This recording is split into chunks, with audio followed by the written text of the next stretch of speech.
The CDC is loosening its recommendations when it comes to battling COVID-19. Joining us now is Dr. Jeff Potoff, UW Health's Chief Quality Officer. All right, Dr. Potoff, where does the CDC stand right now?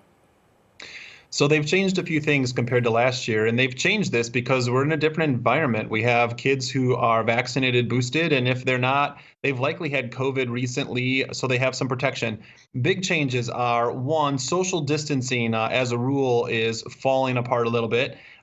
They're focusing more on ventilation, but more so focusing on masking. So before, if a child was exposed to someone with COVID, they would actually be removed from school for up to 5 days. Now the recommendation is that they can stay in school, they can keep learning, but they have to be masked.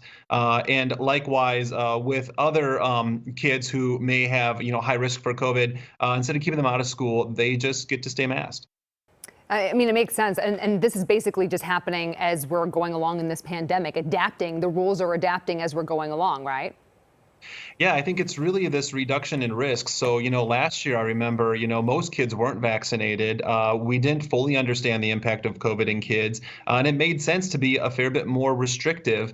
This year, things are different. We have more immunity. We better understand this. We can take measures that protect our kids, but also allow them to learn in a better environment. Well, speaking of that immunity, I saw some numbers yesterday that were saying, basically people over the age of 16, 95% of them have some sort of immunity, whether it's from vaccines or whether it's from natural immunity from actually contracting the virus itself.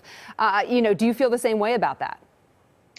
Yeah, I think that data is probably pretty solid. Many of those folks, they got their immunity through vaccinations, boosters. Some of those folks got pretty sick. There's probably some of us who got immunity and don't even realize we had it because we didn't get too sick. It bears mentioning that immunity came at a pretty high cost. We lost a lot of people because they got COVID and didn't make it. But, looking at it today, we do have some immunity in those individuals 16 and older.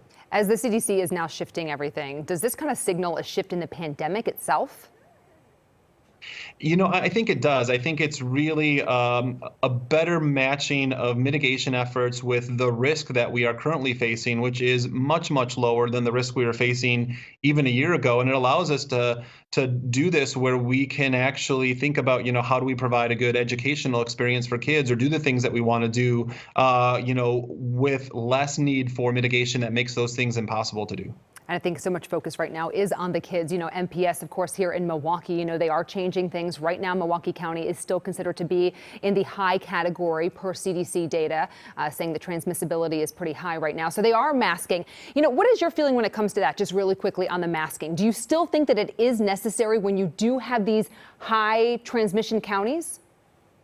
Yeah, I think if you're in that high transmission risk, that orange color, that red color, it is a good idea to mask in these situations where lots of people are indoors together, which would be schools. Two reasons. One, it's good for the kids, but it will also keep your staff healthy so that they're able to teach our kids. When you drop down in those yellow colors, those intermediate, we can probably do away with the masking, but not a bad idea when you're red to mask in those schools to start. Dr. Jeff Potoff, as always, we appreciate you answering our questions. Thank you. Thanks.